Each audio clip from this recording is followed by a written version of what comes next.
Podcasters, assemble!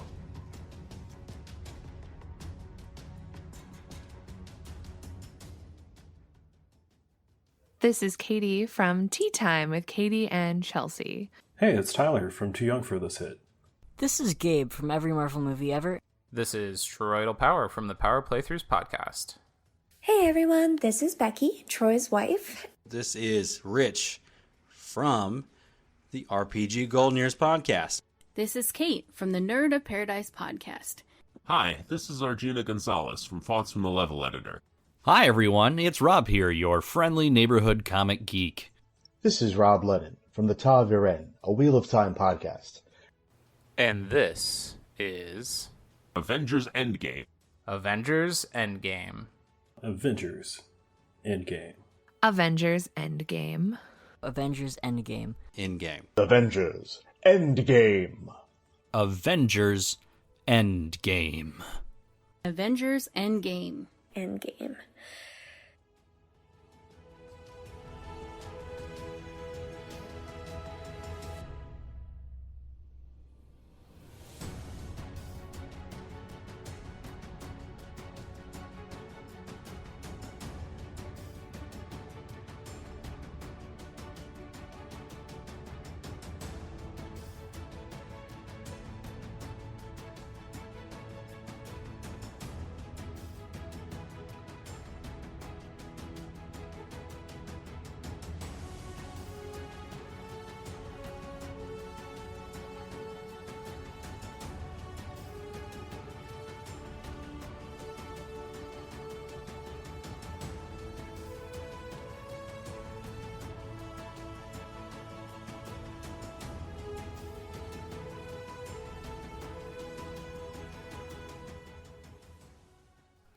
I don't feel ready to talk about this film. It's been about a week since I saw it, and I only saw it once. So all of my thoughts are all still mixed up in the event and the hype and everything else that went on there. I think the best thing that we can say, and really the most important thing, is holy cow, they did it. Right? They pulled it off. They were able to somehow make a film universe that encompassed, is it 23 total films? And every single one of them paid off in this movie. They found a way to make Thor: The Dark World matter.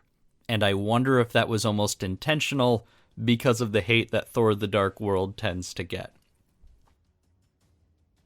Just to give you guys a background, I never grew up with comic books. Everything that I know from the MCU is from the MCU. Everything I learned on the fly from watching these movies, pretty much. And being able to see this movie with my son, a packed theater of just happy fans, was incredible. This may be the most fun I remember at the theater, and I'm going to go all the way back to Return of the Jedi, where the crowd was cheering and hollering, hooting and hollering, and every little thing. Holy smokes, was this movie a long time coming. My family has kind of started a tradition. My dad and I were seeing all the Avengers movies together for a while. And then my wife joined us, and now my mom goes to see them with us too. So I actually didn't get to see this opening weekend. I saw it a little over a week after it came out because we wanted to see it with them, and that's when we could make it work. And I managed to not get spoiled.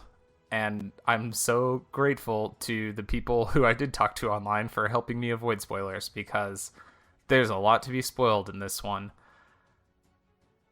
So, it's been a few days since I've seen the movie, and I thought I needed to take a couple days to kind of process through everything. To be honest, this movie, I don't think I've ever cried in theater as much as I cried during this movie. Mostly, I think personally, because I absolutely hate endings. I hate goodbyes. I hate endings.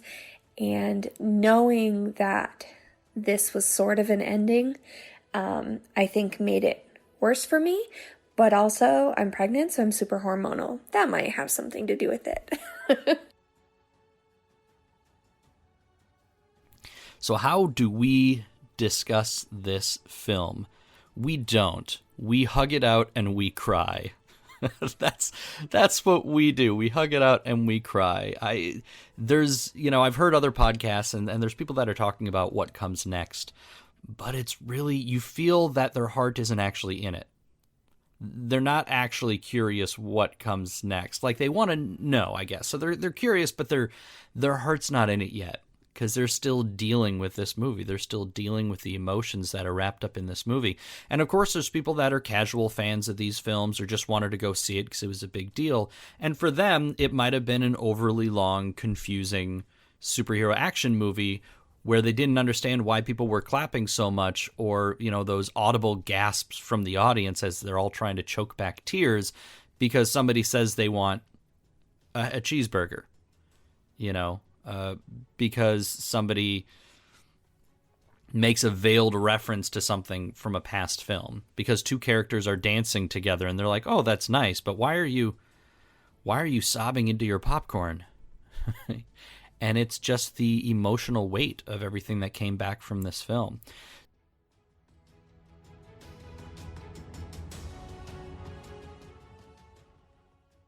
One of the few things that I did know going into this movie was spoiled for me thanks to a Walmart toy display where I was walking by. I just glanced over. I didn't even realize it was Endgame when I glanced over, and I saw an action figure of Ronin, and it was Hawkeye in his Ronin costume.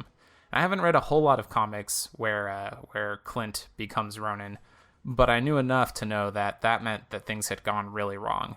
And so immediately I was like, oh, Hawkeye is Ronin? Then Hawkeye's whole family is gone. And I expected that to come up in the course of the movie. I didn't expect it to be the opening scene. It starts off with him teaching his daughter to shoot a bow and arrow, and immediately I just sunk down in my seat like, oh no, oh no, oh no.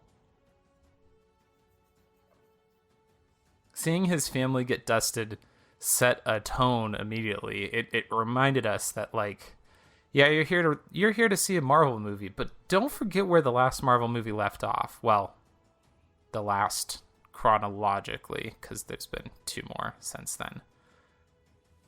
It reminded us that we were in a dark place and that this movie was going to be sad before it got better.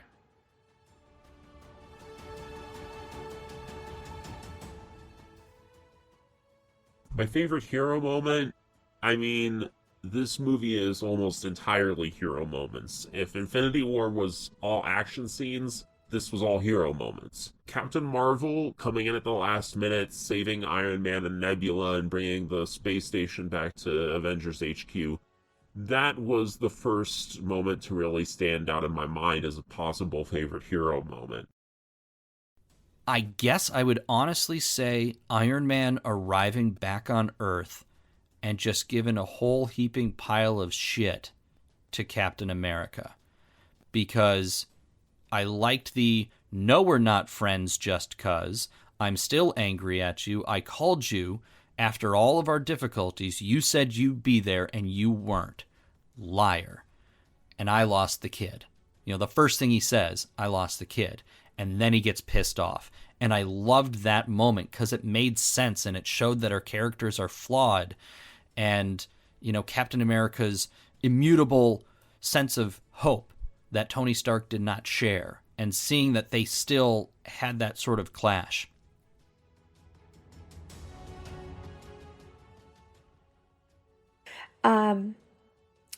So at one point, they were going to, I think they were going to get Thanos, and Cap goes, let's go get this son of a bitch.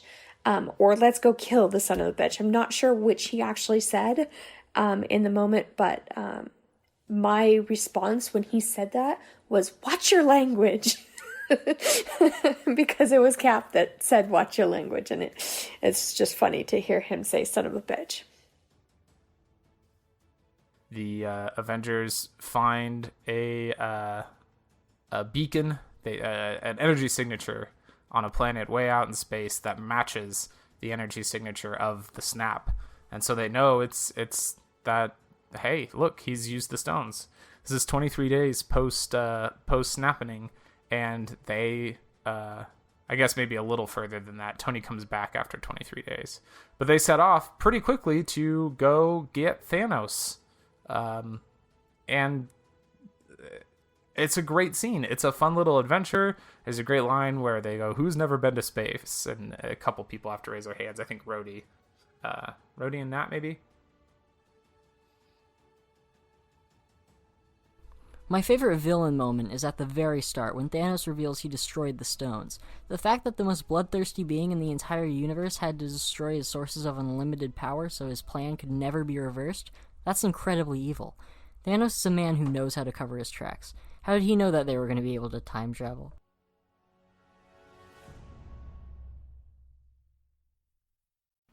I don't know if I'm going to say favorite villain moment where they had the aha moment, but I really didn't like when Thanos got his ass kicked in the very first 15 minutes.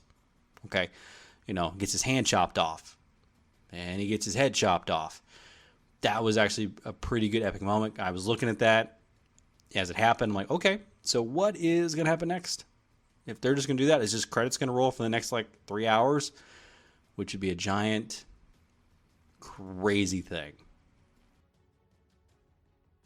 I myself yelled, "Oh shit!" when Thor lopped off Thanos' head. So when Thor chops off Thanos' head at nearly the start of the movie, I did not see that coming. That was so surprising. I that really set the tone for this movie to just completely sidestep my expectations. I had no clue where it was going. One of the funny parts that I really liked in the movie, and it's kind of sadistically funny. So Rocket, they go and find Thanos, and they're all standing around him, and they've all got him tied up. And Rocket says, "What did you do?" And Thor goes, "I went for the head." Thor cut off Thanos' head with his new axe because he doesn't have Mjolnir. And I laughed out loud to that because I thought it was great. The team gets to Thanos' planet and they launch a surprise attack on him. They get him all restrained. Thor comes in and chops his arm off, and they ask where the stones are because the gauntlet's empty, and he explains that he's destroyed the stones. You can't use the stones because I destroyed them, because if I left them here, then you'd be able to use them to undo my good work. So they're gone now. And in response, Thor just chops his head off, which is satisfying, but it doesn't change anything. It doesn't fix it. And then we get this title card that says 5.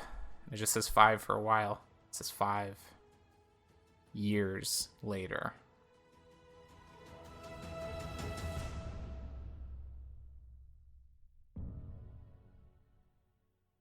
There's also some weird plot thread stuff going on here, right? Because we had Hulk and he gives in and becomes Smart Hulk.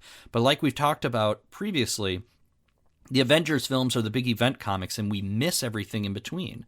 So we're missing all of these other sort of side stories, and the whole idea of the Hulk doesn't want to come out gets completely dismissed. And now you don't really realize it until it's a week later and you're thinking about the movie, and you're like, yeah, well, Banner's there and he's the Hulk, and he's like, that was the solution, is we just had to work together. And like, that feels weird, right? Like, that feels like that's an Iron Man 3 resolution where he finally has the arc reactor removed from his chest, where you're like, I feel like that should have been like 3 Hulk movies before you got to that point. And the third Hulk movie should have dealt with, same as Tony Stark after the Battle of New York. The idea of the Hulk should have had this issue where because we still don't know what the Hulk's reason for not coming out was. Was it because he was scared of Thanos? Was it? Because we don't know. We never really got to see that rematch either. The team meets up with Banner because Tony says he can't help them with time travel. He won't help them with time travel. And they need a really big brain. So they go and meet up with Bruce Banner, Hulk, who's now permanently in Hulk form, but still smart, still able to talk, still Bruce Banner, just big. And I don't mind this change for the character. I think Smart Hulk is kind of cool. I'm very okay with it from just like a where we go next perspective. But I'm kind of disappointed that we find out that this happened through like we just are told. He's like, oh yeah, we worked it out. We worked for it for 18 months or whatever it was, and hey, now we're Smart Hulk. I kind of hope that we get like a one of the shorts like we used to get on the DVDs. I kind of hope when Endgame comes out that we get a little 15-minute movie of Banner and Hulk working stuff out, because that was left very unresolved at the end of Infinity War, and then in this one it's just like, oh no, we're fine. I would like to see that. I think that'd be nice.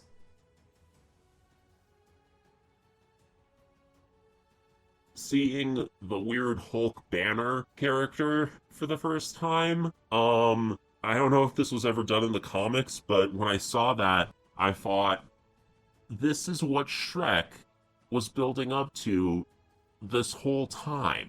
That was my first reaction. My second reaction was what Valkyrie said later in the movie, that Hulk was better either as Hulk or as Banner. And third, the Sonic the Hedgehog movie is going to be the Citizen Kane of our generation. Maybe it was because I really had to pee. I don't know. So the team gets Hulk on board to help with time travel, and Tony has figured it out. Hulk has gotten pretty close. He's actually, I guess he has, they are doing time travel of a sort, but what happens is they send Ant-Man back in time, and when they bring him back, he's, I think, younger the first time, and then they do it again, and he's older, and then they do it again, he's a little baby, and then they do it again, and he comes back as the Scott we know and love. And he has, at that point, one of my favorite like silly lines in this movie. This movie has a lot of good comedy in it, but one of my favorite silly lines is he goes, "Somebody pooped my pants." Wait, is it pooped or peed? Peed. I can't read my own notes. I took notes in the theater. It was very dark. Somebody peed my pants, but I don't know if it was baby me or old me or just me.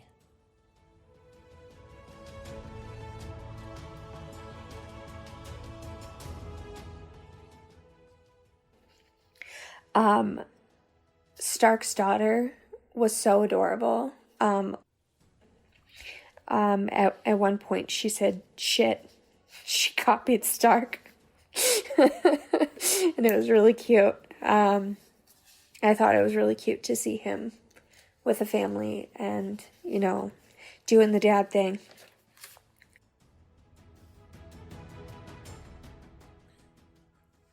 When Tony does show up to help the team with the time travel predicament, he goes to the back of his car and pulls out a bunch of junk. And underneath all that junk, oh man, I'm starting to tear up. Underneath all that junk is Cap's shield. And Tony brought it back for him. I didn't even take any notes about what he said. I have no memory of what the dialogue was there. But what I remember is that he holds out Cap's shield and we hear the music, and oh boy, they're finally getting back together. They're finally sorting things out. It's gonna be okay.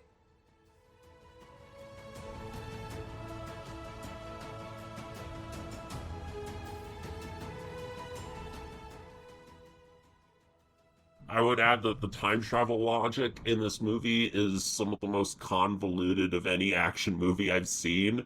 And there were even lines of dialogue where people were talking about how, so you're telling me it doesn't work like Back to the Future or, Terminator 2? Yeah, as they were explaining how it was supposed to work as the movie went on, it made no sense. But when I got home and I started, replaying it back in my head, okay, this makes sense, and they go back there and then take the Infinity Stones and then take them back, and okay, this all makes sense. Good. That doesn't mean it wasn't Doctor Who episode levels of weird. Are you telling me Back to the Future is bullshit? That was actually a pretty funny line. I really enjoyed that. That was just a nice little touch of Back to the Future, trying to explain how time travel actually works. And yes, Back to the Future is bullshit. Up to this point, I had liked the movie a lot. We got a lot of reintroductions to characters. We got a lot of darkness, a lot of world building. It was good. It had funny moments. And then they started planning the time heist. And I got so excited because it's a heist. There's a heist movie in the middle of this movie, and we've talked about it before, but they're planning the heist before the heist happens. And that is visual storytelling for the heist is going to go wrong. Because if it was going to go right, you plan the heist in a voiceover. But no, things are going to go astray. And they do so quickly, and it's fantastic. So, going to New York, you've got Cap. Let's see. Cap, Tony, Ant-Man, and Hulk. Then going to Asgard during the events of Thor 2, you have Thor and Rocket Raccoon. Going to 2014, you have, let's see, Rhodey and Nebula go to Morag to stop Peter from getting the Power Stone. And Clint and Black Widow go to get the Soul Stone.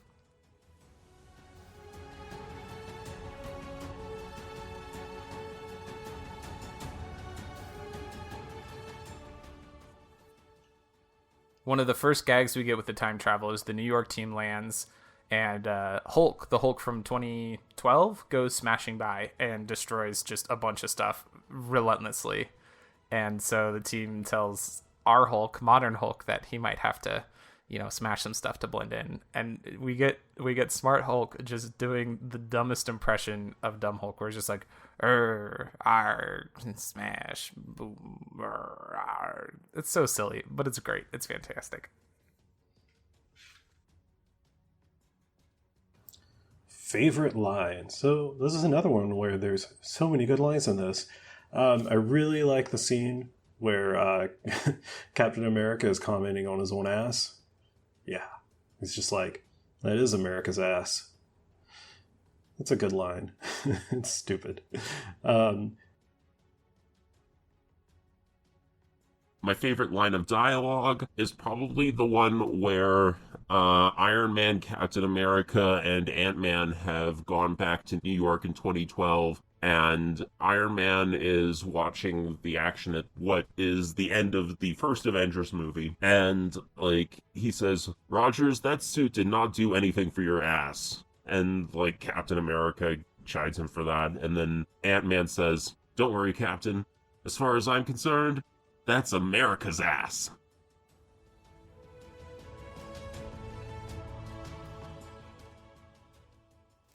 Oh my gosh, the fake out of the elevator fight in New York in 2012 was so fantastic. We have the strike team come in, and immediately you recognize Rumlov, and you're like, holy smokes, this is Hydra, and Sitwell's there, and they're the ones who are going to take the Tesseract away. Oh no. And Cap goes with them, and he gets in the elevator, and it's a shot-for-shot remake of the build-up to the elevator fight scene in Winter Soldier. And while this is going on, Tony has jumped out of a window from the top of the Avengers mansion, and his suit goes on as he's falling, which is exactly the same shot as when he puts on I think it's the Mark 7 in Avengers, where he's got the little bracelet and the suit flies out to him. This movie does so many of these little nods towards the past movies. I mean, there's big nods like, hey, we've gone back to 2012, but then there's these little shot-for-shot nods where it's like, I see what you did there. I see what you did there, movie. You just remade a shot that happened in a different movie. Cool. My favorite action scene isn't even an action scene at all. It's the teasing of the Russo brothers by thinking that we were going to get another Cap in an elevator fight. All the time it was being set up. He's in the elevator. Members of Hydra are coming in.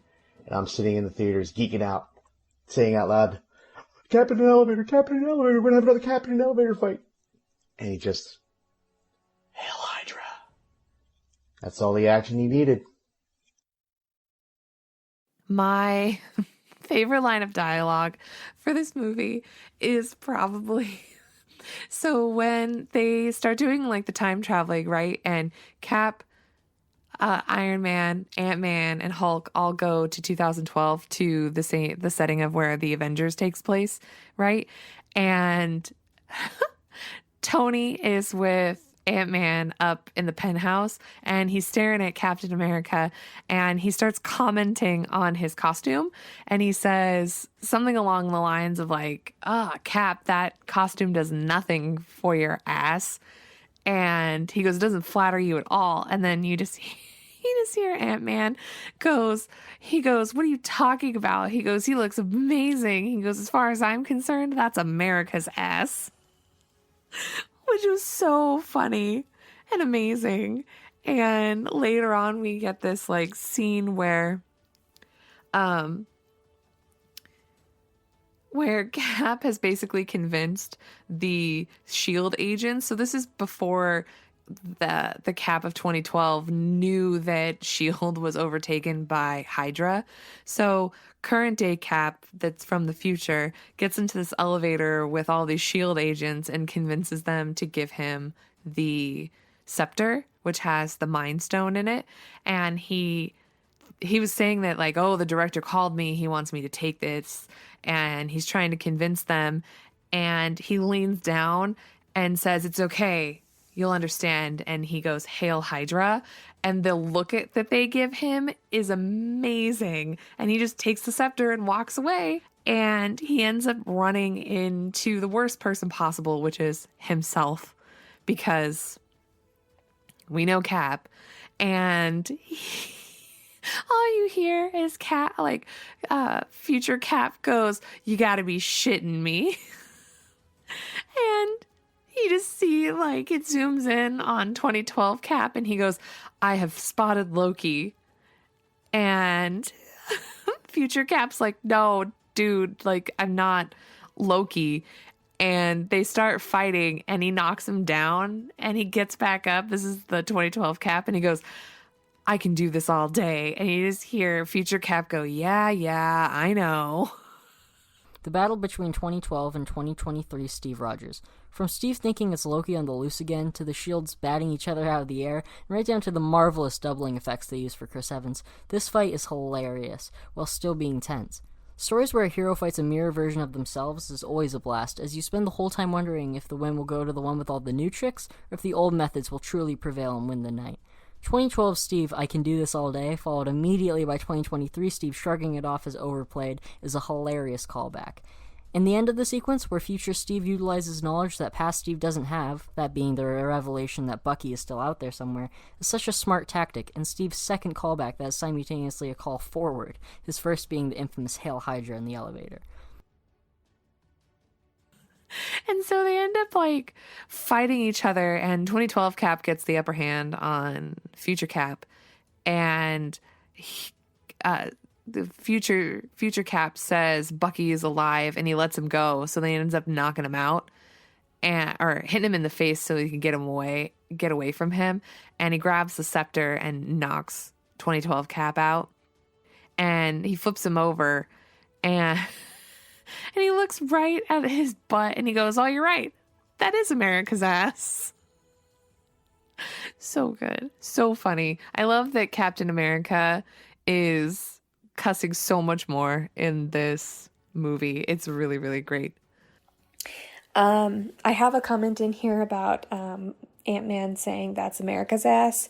And later Cap sees himself and goes, that is America's ass.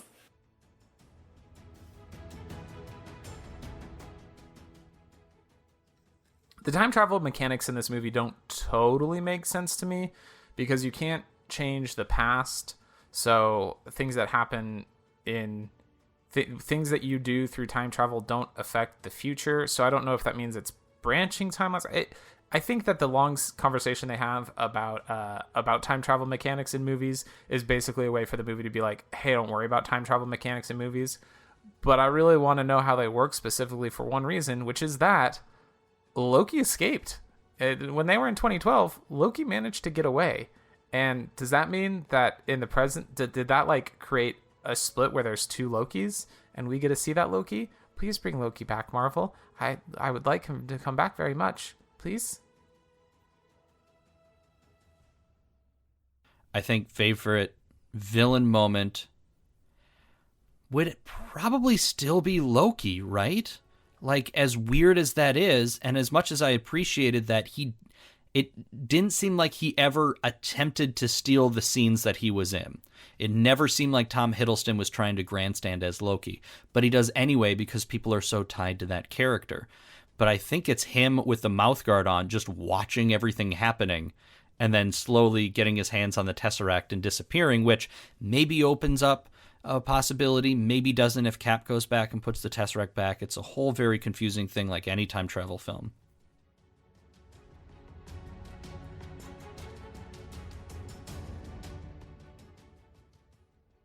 Eventually, the New York part of the heist realizes that they've bungled it. They have lost the Tesseract, and they need to go get it back. And they also need more Pym particles. But in the 1970s, Hank Pym was working for S.H.I.E.L.D. at the New Jersey base where Cap was created. So Tony and Cap travel back to 1970s, and I can't talk about this scene because it makes me cry too much. Okay. There's lots of fun goofiness in their heist here, but this scene has two just massive emotional moments. Tony gets to have a long conversation with his dad about fatherhood, and Steve gets to see Peggy. He doesn't talk to her, she doesn't see him, but he gets to see her, and I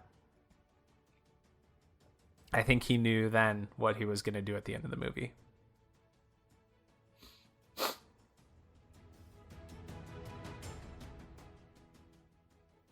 So Stan Lee's moment in this movie, Stan Lee was driving a convertible in the 1970s past a military base, and he yells out at a military guy standing at the gate, says, "Hey man, make love, not war."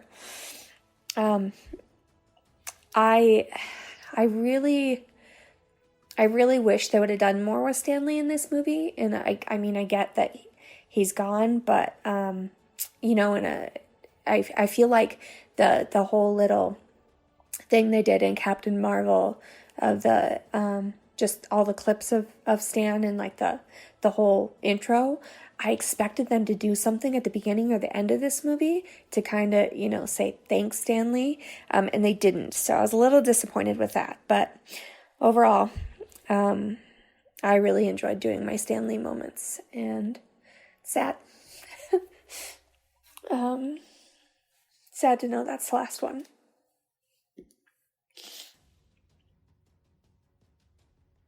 Honestly, I wasn't ready for the emotional reaction that I had to when Cap sees Peggy again for the first time at an age where he remembers her. When him and Tony go to the base and he is hiding in her office without really realizing it, and sees that picture of himself on the desk and looks over and sees the name on the door, which is Margaret Carter, and he sees her walk in, that right there was just like, oh my God, my heart hurt, because there was no way he could stay, and I wanted him so bad to open that door and be like, "Peggy, it's me, I'm here." And yet he didn't. He just stood there and watched her walk away and kind of let her go for the second time. Yeah, they're going back to get the stones, and Cap is back in the 1970s, and he's at the base and sees Peggy through a window. He realizes, he goes and he hides, and he goes into an office, and then he realizes he's in Peggy's office because he sees his picture on the desk, and then looks through the window and sees Peggy. She doesn't notice him, but he sees her, and I thought that was really cute that, you know, he got to see her again. And then he goes outside with his dad, which was really cute. So he gets to hang out with his dad. And then his dad's getting ready to leave to go see his mom. And Jarvis was there. Jarvis opened the door, and I have in my notes, I have Peggy with an exclamation point, and then Jarvis with an exclamation point. And it was the Jarvis from the Peggy TV series, which was really awesome because I really like that series. And I wish they would have continued it because I love Peggy. Sorry, I'm trying not to cry.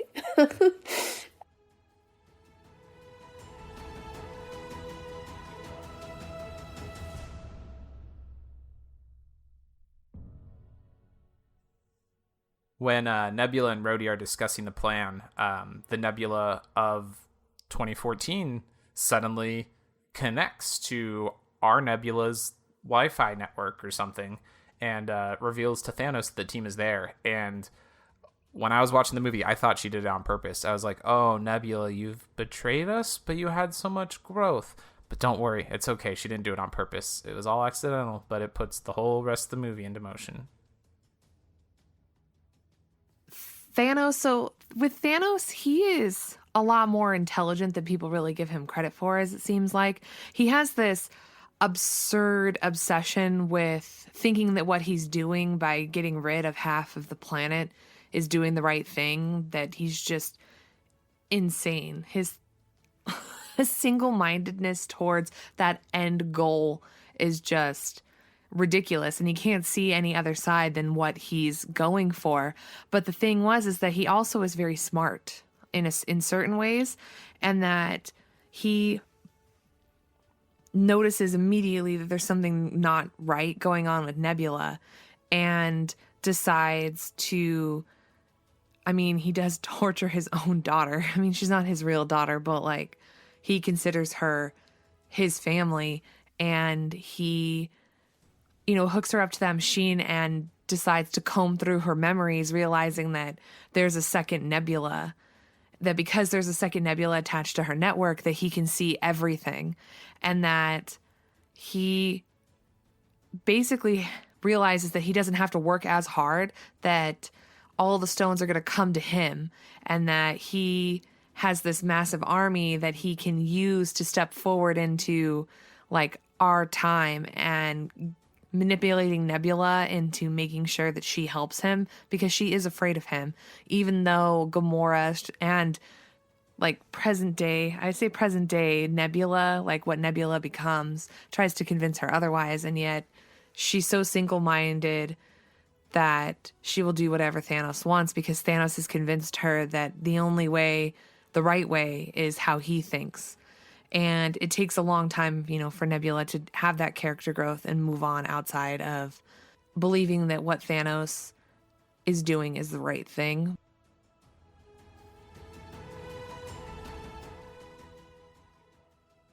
My favorite hero moment was Natasha Romanoff's sacrifice. The relationship between her and Clint Barton throughout the Marvel Cinematic Universe has always been one of the strongest connections to me. It's been so refreshing to see a man and a woman be friends and practically family without there ever being a real romantic angle forced onto them.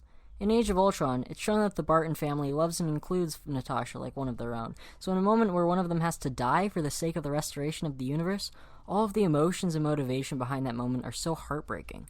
Nat wants to sacrifice herself so Clint, who she loves like a brother, can live, and the family that made her feel like their own will be restored, along with the rest of the universe. That true hero sacrifice is my favorite moment.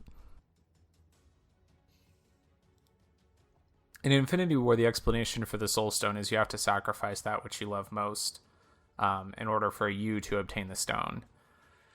That was problematic because Thanos doesn't love Gamora, who he sacrificed. I feel like in this movie they didn't explicitly restate it to someone has to die in order for the stone to happen, but that seems to be what it actually is. You know, Clint and Black Widow love each other just fine, but if it was actually just that you had to, you know, what you love most had to be sacrificed, Clint would have the stone. He's lost his whole family, so if that's what it was, there would be no sacrifice necessary. But instead we get this nice moment where Clint and Black Widow are fighting each other.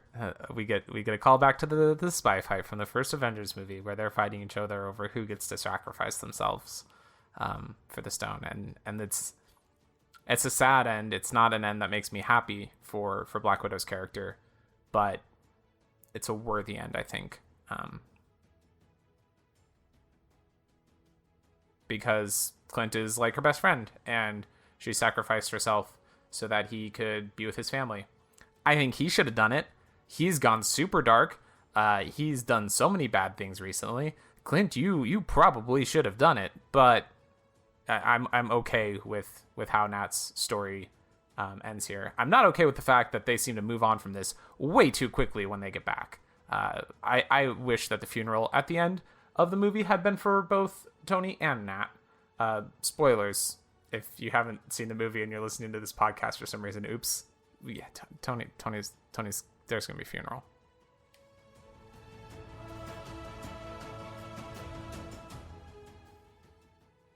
That was unexpected. I did not see that coming at all. And it hurt a lot. Like, I knew that sending Clint and Natasha together to Vormir was not going to end well, because obviously at that point we already knew that the only way to get the stone was to a soul for a soul. So somebody had to sacrifice themselves. And it's exactly what I would have pictured between the two of them, because obviously Clint is blaming himself for going rogue and killing all those people, and he doesn't think there's anything left to live for, so he's the best person to sacrifice himself to get the stone. But for Natasha, she's thinking about the future. She's thinking about that they're going to get all the stones together, and he's going to get his family back, and they're going to need him. And that's what she's thinking about. So obviously the two of them they care a lot about each other, and there's no way one or the other is going to so easily let the other person sacrifice themselves. And that was actually one of my more favorite action scenes, was watching the two of them kind of duke it out to be the person to sacrifice themselves, because it's exactly what we would have expected between the two of them. And when they went off the cliff and she attached that line to his belt and was just dangling there, and he wanted her so badly to let him do it, let him be the one. And there was no way. She just looked at him and said, "Let me go." And she sadly and unfortunately fell to her death. And because she sacrificed herself to gain a stone, I don't know if she'll come back. I don't know if we'll ever see her in the future movies, which is very upsetting, because I think that Black Widow was an incredible character, and Scarlett Johansson did an incredible job playing her, and she honestly deserved so much more. And I love that the final scene was between her and Clint, because those two have been together for so long. They fought so hard side by side, even though we'll never know what happened in Budapest. But it was incredible to see that those two were the ones that would duke it out to the end to get that soul stone. And I kind of wish that she didn't die, but unfortunately that is just how things fell. And yeah, that's it.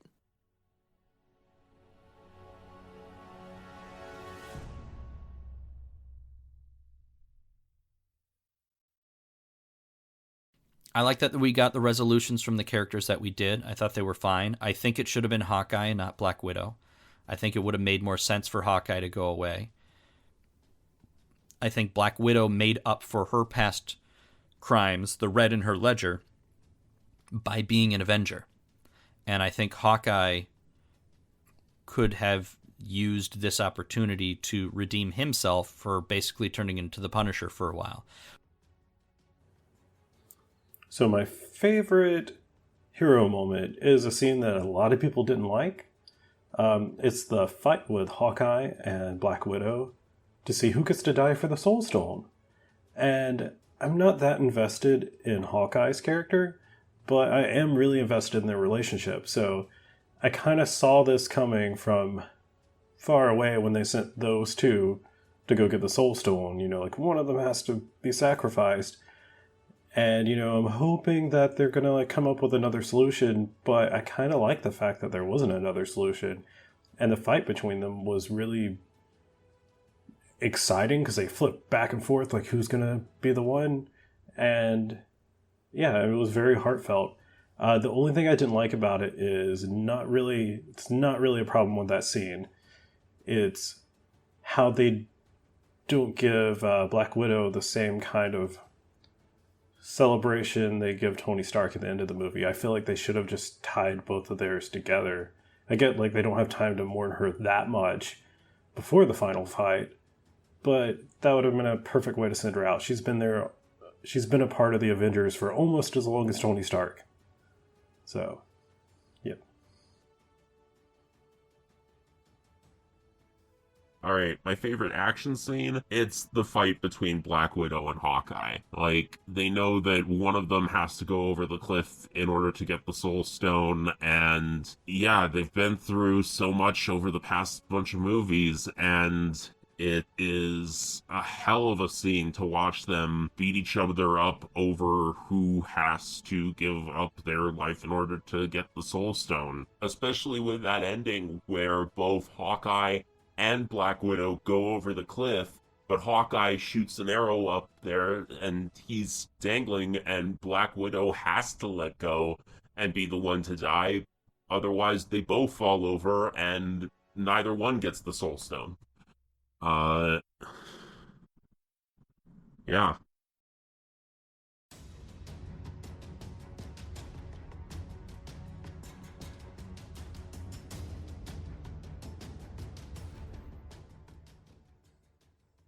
So the team gets the gauntlet together. Hulk puts it on. Apparently it emits gamma radiation, so he's the one most likely to be able to survive using it. And he brings everyone back. Everyone comes home. And then, while he's been doing that, Nebula brought Thanos from 2014 into the present day in his ship, and he just obliterates the compound. It is gut-wrenching. It is visceral. It is so upsetting. It is a little bonkers that nobody died in the process. I mean, this would have been a shitty way to lose a character, but for the amount of damage that's done, it's preposterous that nobody died. But it's a very intense and well-produced scene of just complete and utter destruction.